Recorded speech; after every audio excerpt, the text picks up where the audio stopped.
Yeah, just good communication. But again, like all the things we mentioned, it was really good to get him out there last week in practice, so that he can start to see himself do it.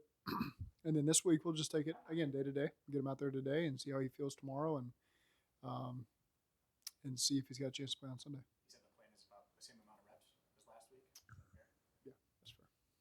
What's the like communication process when a player's going through injury? Like, what is that like from your perspective? Getting a feel of what they can and can't do. Yeah, talking with the trainer, talking with Joey in the weight room, and then talking to the player. Just again, taking all the information in from the medical side of things, and then having the personal conversation with the player, just to make sure we're always on the same page. Like, what's the personal? Not specifically to Jamar, but how do you approach the personal conversation side? Um, Privately, No, but like not with Jamar specifically, but what do you look for? Is there anything specifically you're looking for in a conversation like that? everything's different. Every injury is different. Every player's different. Time missed is different. What you're being asked to do in a game is different. So all those conversations are truly always different scenarios. Zach, how important, this may seem obvious, but how important is it to make sure that when he gets back on the field, he's 100% and can do everything he was capable of doing before the injury? Yeah, I mean, part of that will be impossible to know until you see him do everything, see it in a game like atmosphere. And so again, we'll just do our best to make sure he's comfortable and that we're comfortable with the scenario. How different does the Chiefs defense look this year to you? A little bit different personnel. Some of the corners they've got. Three rookie corners that have played in there. But again, it's Spack has done a great job for a long time. They've got their things they believe in. Again, everybody evolves over the course of a year. The last time we saw them, but it's a great defense. They do a great job playing aggressively, putting pressure on people. And so again, it's always a difficult challenge to play that defense. What do you feel like they did to take Jamar away or kind of limit Jamar in the championship game compared to what they did in Week 17? It's just a different game. The way the game played out differently. So again, it's a new year, and we'll just see how it goes this Sunday. The Chiefs GM spoke all offseason about wanting to make it a faster, more athletic, younger defense. Do you notice that? Can you feel that when you watch them on tape now? Yeah, I mean, I thought last year's defense was really good. So this year's defense is pretty good as well. Again, different pieces, and they do a great job with their technique, with their disguises, with their effort, the urgency they play with. It's a really good defense, and they've played really well this year. Are there certain markers throughout the season, regular season, that can tell the coach whether or not they're a championship caliber team? I think that's difficult to say. You just want to continue to see improvement every step of the way from your team. That's what I've seen. Even in losses, there's things you take from that will make your team better. And so again, it's just that's all we look for. Is it's hard to pinpoint. Are you a championship level team? That's impossible to say. There's no metrics you can put on that right now. It's just, are we continuing to improve? Do our guys have confidence in what we're asking them to do? Are we asking them to do the right things? Are we getting our guys as healthy as possible for each of these games? And those are really the questions we spend our time asking ourselves. Just the volume of schematics and looks that Spagnuolo has in his repertoire, his inventory. Is it amongst most of the league by one guy? Does he have more than a lot? That's hard to say. That's hard to say. I can't go through my head right now and picture all the teams we've played against. They do a good job seemingly limiting explosives. That's probably part of how they want to play, because they've got an explosive offense, and some of the teams that are usually like that, they want to take away that and make you go the length of the field. What impresses you the most over his great career of Andy Reid? What impresses you the most? Yeah, there's a lot of things. I think he's genuine. I think his players seemingly love playing and interacting with him. He gets the most out of them. His teams are always top-notch, competitive. He's certainly involved schematically over his time.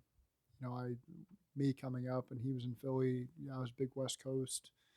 I write Fox 2 Double Go. I don't see them running much of that anymore. It's a willingness to evolve to what your players can do well and getting the most out of them, and kind of being cutting edge that way. And those are things he's always done. People have always stolen their stuff over the last 7-8 years. Things that Kansas City does. They're known for that. We have a concept called Arrowhead, because we took it from them years ago. And so I think those are the things that he's really put his thumpering on around the league. Speaking of evolving, do you think your offense has evolved over the past month with Jamar out? I don't know. We've had a chance to utilize guys different ways, maybe than you would have otherwise done. So guys have had an opportunity to step up. I wouldn't say it's a lot of new stuff we're doing. I think we're getting good efficiency out of the run game. We have a lot of confidence in that. Our protection has really done a nice job for us, giving Joe time, and the guys are making plays when their numbers are called. It's not we're not drawing up new plays. There's always tweaks. There's always game plan things you're going to put in, but we believe in the stuff we believe in, and our guys have done a great job executing it. Would you want to play Jamar if he has to be on a snap count, or would you rather him be at 100% before you put him on field and be able to have him play small? Yeah, we'll just see how it goes. Again, we haven't even got through Wednesday practice yet, so we'll see how he does today, and then we'll make those determinations as we get closer to the game. Has he made it through concussion protocol? He's not fully through the protocol yet. He can't do that without having practiced. Zach, it feels like we compare this year to last year a lot. And I know you guys don't want to do that in a lot of situations and similarities, but this team has grown a lot this year. You're at the same record at the same point as last year. How much has this team grown this year, and where have you seen the most growth, and like what aspects of this team? I mean, you've heard me up here every step of the way say we've got a great team, and even when we lost some games early, we could kind of see through the fog of what was coming at us and the level we were going to play at because you'd seen it. Things just we hadn't taken care of business fully, so it's no surprise that we've kind of got on this run right now. You got to reset yourself for this game and just focus on your next opponent, not worry about what you've done the last couple of weeks. But there is carryover with the confidence. Guys have confidence in themselves. Guys have confidence in those around them. So that gives us coaches, a lot of confidence to do our best to put them in a great position, knowing that we've got great players that as long as we're giving them a shot, they've got a great chance to make it work for us. Just to circle back on Mixon, that means are you expecting him to practice today? Yes. Zach, you mentioned the protection and how it's just gotten better. And so when you look at the offensive line, what's really impressed you about kind of their evolution and how much fun do they just look like they're having together as a unit? They're having a great time together. You see them. What was it? Monday morning, I was in here. They're all sitting around their lockers with Joe. Pretty early in the morning. They must have just gotten their lift in. They eat dinner together. I sat in there on Saturday night. His linemen were sitting in there eating dinner together. So they enjoy each other's company. I think that's genuine. Again, another thing I've said all year. I think they've been playing well in protection for a good part of the year. I don't care what the numbers say. We just watch the tape and evaluate the tape, and we've had confidence in them all year. And I think the stats are starting to even out. That would show you that. Not that that matters to us, but we've got a lot of confidence that we can play how we want to play. What kind of problems does Chris Jones present? All of them.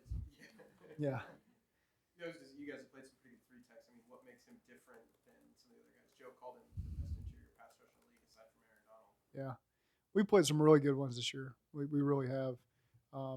He's up there because he's quick, he's smart, he's physical. He finishes at the quarterback. He's really good in the run game. He can turn it on and be a big force. So again, it's a tough task, and part of playing the Chiefs is they got good players around him too up front, particularly. So yeah, he's 95's. He's got your attention, but they've also got other players that are really good. They've drafted up there with some young players, and so it's a really good defense, and they get our attention. They said a point of emphasis was to increase the team speed. You notice that on tape? Are they faster defense? They're always fast. You always feel like every pick that they make is speed. So yeah, it certainly stands out on tape. That's a big reason why they've got great players, but they're really explosive on offense. They stretch you with speed. They're always acquiring speed. Yeah, that's noticeable. Defensively as well, though, they were wanting to upgrade that. Defensively, team speed is big as well. Yeah. They're a good defense. What do you remember about the conversation in the headset and the decision to go for it on 4th and 1 from the goal line in Week 17? I don't know that there was much discussion. Those are decisions you got to make every week, and they've proven time and time again that if there's a second on the clock, they're gonna try to put themselves in a position. They've done a great job of that. If you can eliminate that, it's helpful. I've got full trust in our defense to be able to come up big in those moments. It would have been exciting to see them get that opportunity last week. I know they were excited for it, and but it was just one of those moments you feel like you had to do. We had some good calls.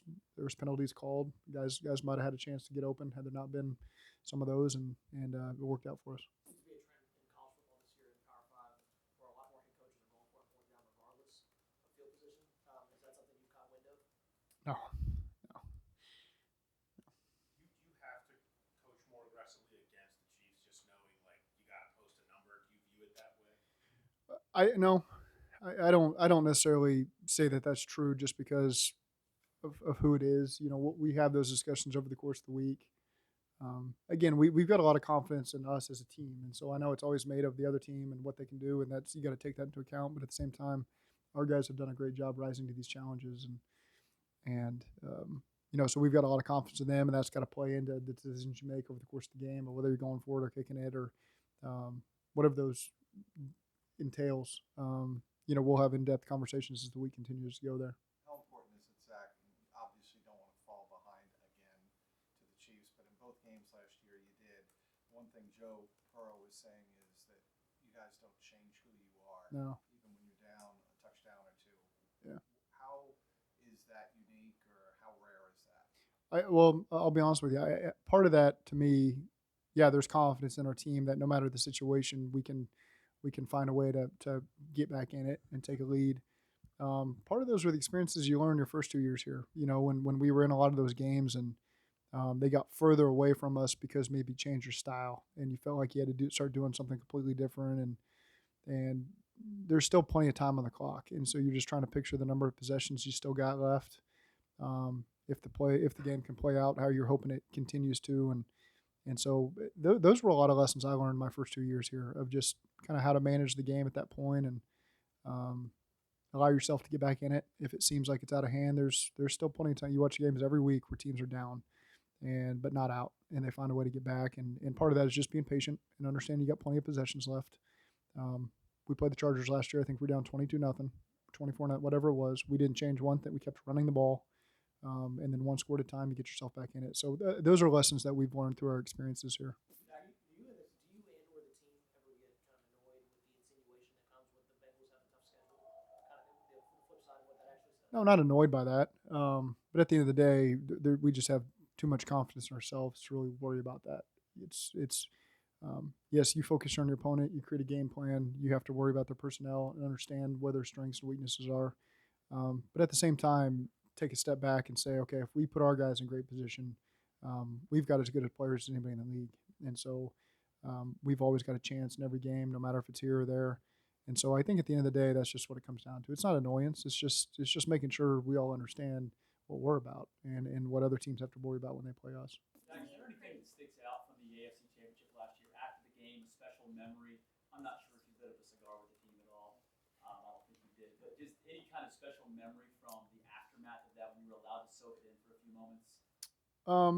Yeah, I think having my dad, my sons in the locker room. I don't think they were allowed to be, but they were. So that was cool because you hadn't had that, because of COVID. So those cool moments, getting to see those kids in the locker room with cigar smoke in their hair. I'm sure mom was not happy about that, but those are, I got a picture from that. Jermaine Pratt took a picture for us of me and my sons, my dad. And so I've still got that. So that's a moment that stands out for me personally. Is that a picture you have up in your house now? Might just be in my phone, to be honest with you. But I've got it, So does it feel like more than a month? I mean, this is the first time all year getting back-to-back home games. How great does that feel to finally get your place back in the jungle? We love that. We love playing here. I love running out of this tunnel and being in front of our fans. Comfortable is not the right word. It's just a familiar. We've got a lot of confidence playing here. We take a lot of pride in playing on the road also, but there's just something about playing in front of your home base. That's we take a lot of pride in, and it does feel like we haven't played here in a long time. It's felt that way several times this year. It feels like we just go on the road for a long time, then we come back home, and our guys are excited about that. One point in either game, or both games, I guess, the regular season game and the championship game, where you said, okay, the world's starting to turn, here we come. Was there anything that comes to mind as you reflect back on those games? It's just finding a stop. If a game gets to that point, having to play on offense that gets you back into it, finding a stop on defense to where you can just regain some momentum and then just take it into the next drive, offense and defensively. And that's all that this team does, really. unfortunately, we've put ourselves in that situation a lot of times over the last 2 years, and we always find a way out of it. So there's no panic. That's a good thing. That's what you do take from that experience is there's no panic from our guys, and they know the recipe. So again, we don't ever want to put ourselves in that, but there's a confidence we can play in any type of game. When Mahomes gets out of the pocket left or right, the field doesn't really shrink for him. I mean, how rare is that for a quarterback that can use the whole field no matter where he's at? And what kind of challenge is that for you? It's a big challenge. It's hard to replicate because you're right. He can make any throw from any body position to any spot in the field, and a lot of things that are QB no-nos. He's going to do. It's and make him work because he can because he's different than athletically and physically than a lot of people that play the position. And so, as DBs, you got to just be on it every second of the play and be relentless up front, stick with him. And, of course, everybody knows that. That's everyone's plan.